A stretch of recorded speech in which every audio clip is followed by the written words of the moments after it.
Hello with me, Tech Now, and you know the video title, reactions to Pixel 6a review.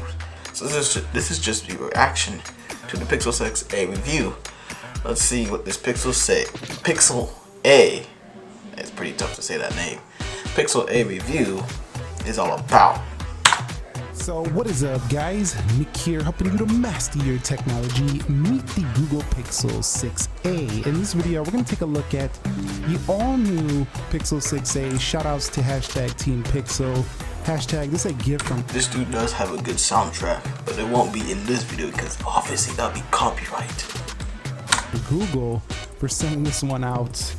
Yeah, definitely. Now keep in mind, you will get this version of the box. See, let me show you. This version of the box you get. The YouTube reviewers get this version of the box, just to clarify that. So that's why he has a bigger box, because he's a YouTube reviewer and they get the bigger box. Be grateful for that, so we can take a look at it today. We are looking at the Sage colorway. We do have this that comes in charcoal as well as chalk, but I personally prefer this color, so I'm glad they sent this one out.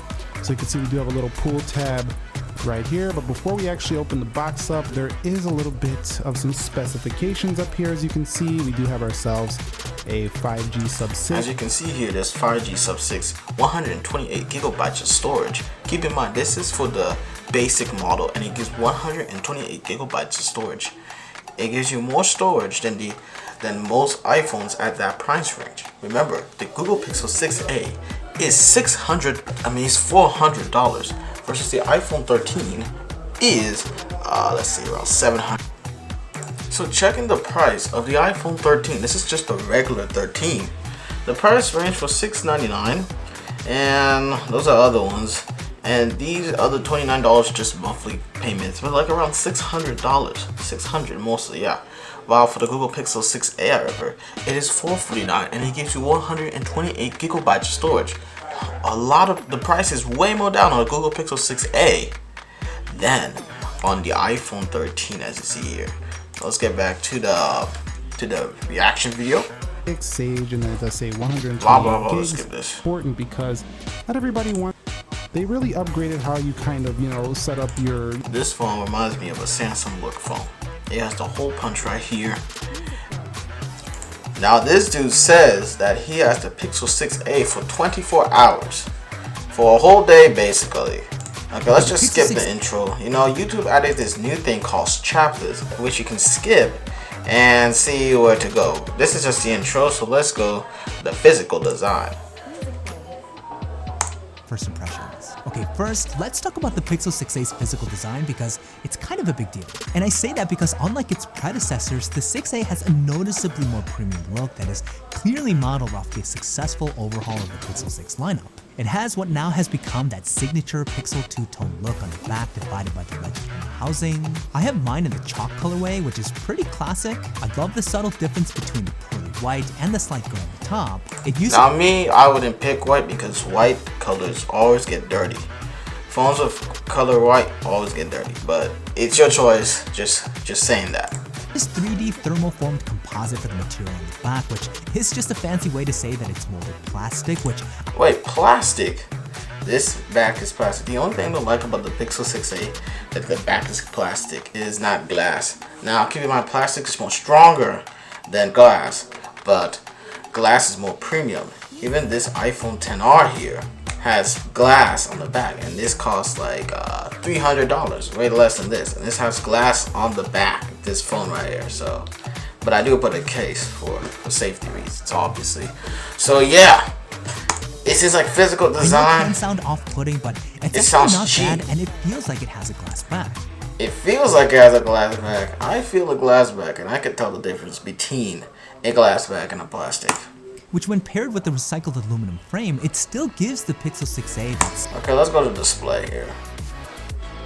And speaking of screen real estate, let's talk a little bit more about the Pixel 6a's display. It's a 6.1-inch OLED panel that has the OLED, okay. It's the same size as my iPhone XR or any iPhone with 6.1 or any phone. And it has OLED, okay. Same Full HD Plus resolution as the Pixel 6, and because it's actually slightly smaller in dimensions, it actually packs in more pixels per inch, and the quality here is pretty good. It's sharp, colors are full and vibrant, and it does support HDR content, though Okay.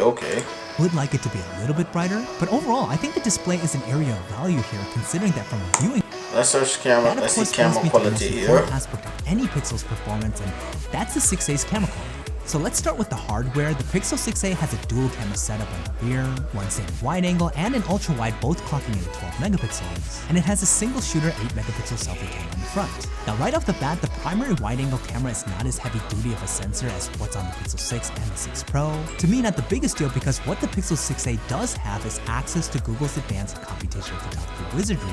And no joke, these pictures come out fantastic. And I know what that means, but all I know, he says the pictures are good. And as you can see here, it's very nice quality of the grass. Okay. Very is Google's new budget phone, the Pixel 6a. We knew this was coming. I've had my hands on this phone for a little over a week now, and I have my thoughts sort of summarized into one major thought, which is there's a lot of competition in this budget phone space now. Which that is very true indeed. A lot of budget phones like Samsung and iPhone, like for example the iPhone SE 3rd generation and the 2nd generation, and for the Samsung it's around the A generation of phones, and that's all I know. This phone isn't the obvious hands-down winner that it might have once been, but this year more than ever, I think the primary reason for that comes down to the display. And I'll explain what I mean. So what we're getting with the display is pretty good. I mean, it's 1080p Full HD. It's way better than this iPhone XR. This iPhone XR is 720p, and it is not AMOLED, so there's no, nice rich colors, just basic LCD. And yeah, that's pretty much it with the iPhone XR. It's, as far as display, it's better for my phone. It's better than my phone. Plus, the thing about Google Pixel 6a that is good, that it's the best experience for Android. Like, it won't lag as much as other Androids, like other Android phones. Let's see what this dude said. This Google budget phone is, and this may sound familiar, a new chip, the exact same one that's in the flagship models. So it has the same chip as is the Pixel 6a. I think Pro, yeah, the Pro. Okay. The same software experience as the flagships, but just with some cheaper hardware surrounding it. So it's just cheaper hardware, and yeah, kind of like the iPhone SE. Yep, as I say again, just like it's pretty much like it's the lower end, but it has some same stuff as the Pro model, just like the iPhone SE. The iPhone SE 3rd generation has the Apple A15 Bionic chip, which is the same chip that the iPhone 13 or even the Max out version has. The same power, just like the 13s. But Google's version, and so the price here is $440. Which is a pretty good price. I mean, considering a lot of phones these days are more expensive. For example, if you want to buy, let's say iPhone 12, it's around $500 in total cash. And if you want to buy an iPhone 13, I'll say we're reaching about the 600s to the all the way up to $1,000 with the Max. So having mid-range devices that have a good chip, good screen, and it does everything good for you, and at a price point like this, you're saving money. You're saving money. $9. It really looks just like any other of the Pixel 6 phones. I mean, that's the one thing I like about the whole lineup. They're unmistakably Pixel. You've got the two-tone colors. The camera bar across the middle is recognizable as a Pixel from a mile away. And its quality of his videos are very good with that 4K and detail, 2160p. Very good. The only difference here is, well, it's a slightly new color. This one is a sage green. But also the camera And you notice the phone is moving. I think his phone is buzzing. bump isn't as tall, so it's a bit slimmer. It doesn't protrude out of the phone as much, so I don't really use the ledge as a grip as much anymore as I used to on the other phones. Everything else though on the outside is pretty much the same. It's got the aluminum rails, same power and volume buttons on the right side with a knob. The thing about MAKHD reviews, it's just the quality is the same. Even though I'm on a 1080p screen, 144 hertz computer screen, even with the upscale, it's amazing. Between them, the speakers and the slightly off-center USB-C port at the bottom, it's all back. On the inside though, this phone is IP67, not IP68, and there is no wireless charging. That's a bummer. My iPhone XR has wireless charging, and it costs a lot more less than that Pixel 6a. That's not good. But honestly, I don't use wireless charging because let's just say this. Let's not just say this. Wireless charging is slow. It's super slow. When I tried it, it takes longer. USB-C. Here's the thing. The new Lightning Apple port. This port charges way quicker for this phone than some wireless charging. Plus, I got a case on every day. Wireless charging is kind of useless when you got a case, and this is way faster. And with a 30-watt brick, or even just a regular 5-watt brick, it's still faster than some wireless charging. This is why I don't use wireless charging, and this is why I don't recommend buying wireless charging, because most of them are super slow and take forever to charge your phone. It's way better to buy a faster brick like a 30-watt or 20-watt than some wireless, because wireless is slow. No cap.